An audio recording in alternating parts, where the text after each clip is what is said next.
Shut up and sit down. चलिए आइए अब हम लोग पढ़ते हैं चंद्रगुप्त II, चंद्रगुप्त द्वितीय के बारे में।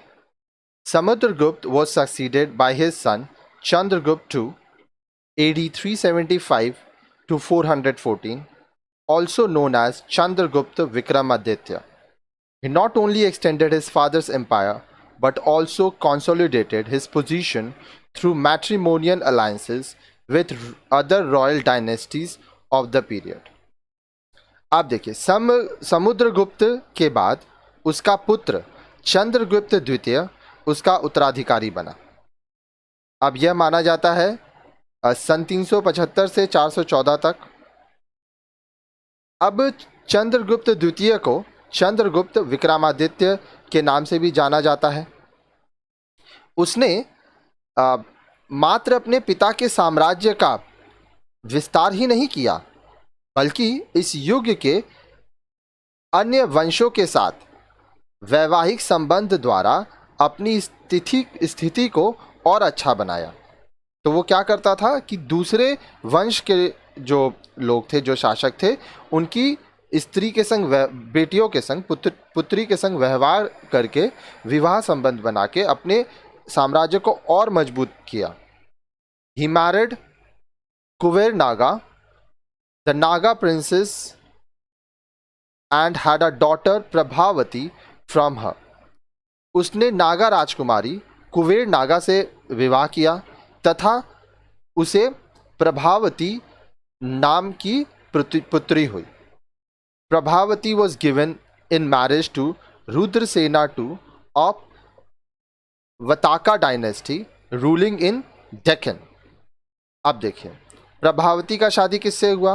प्रभावती का विवाह दक्षिण में शासन कर रहे वटाका वंश के शासक रुद्रसेन द्वितीय से हुआ।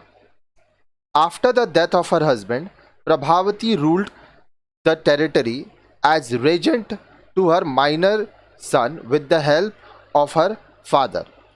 अपने पति के मृत्यु के बाद प्रभावती जो थी वो अपने पिता के सहायता से अपने अवयस्क पुत्र माइनर सन के संरक्षक के रूप में शासन की थी।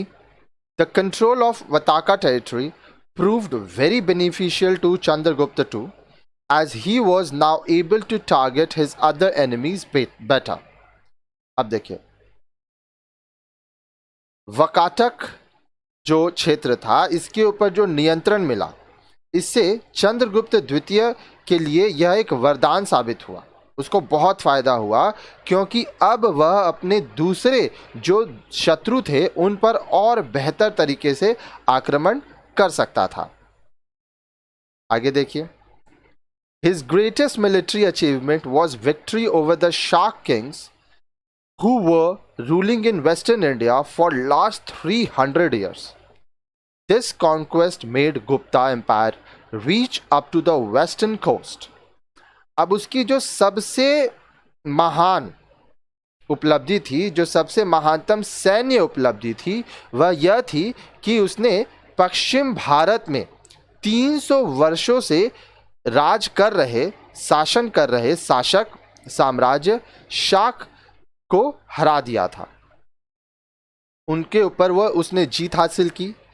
अब इस विजय के फलस्वरूप गुप्त साम्राज्य की सीमाएं भारत के पश्चिमी तट तक पहुंच गई थी।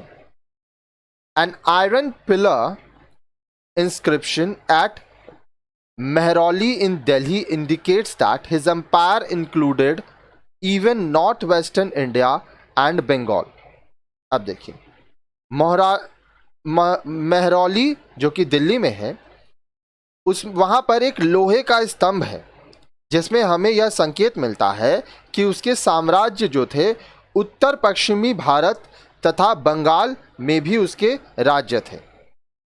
He took the title of Vikramaditya, that is the one who is as powerful as the sun.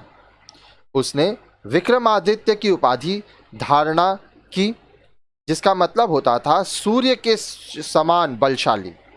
Chandragupta II is remembered for his patronage of art and literature. Chandragupta द्वितीय कला और साहित्य के संरक्षण के लिए भी जाने जाते हैं। He is credited with maintaining 9 luminaries Navratna in his court। अब उनके दरबार में नवरत्न हुआ करते थे। The great Sanskrit poet and playwright Kalidas was the most notable of them all। Sanskrit के महान कवि तथा नाटककार कालिदास इनमें सबसे ज्यादा चर्चित थे। The Chinese Buddhist pilgrim Fa Hien AD 404 to 411 visited India during his reign। चीनी बौद्ध तीर्थयात्री फाहेन सन 404 से 411 तक उन्होंने इनके शासनकाल में भारत की यात्रा की थी। He has left an account of the life of people in India in the 5th century AD। उसने 5वीं शताब्दी के लोगों के जीवन के बारे में लिखा है।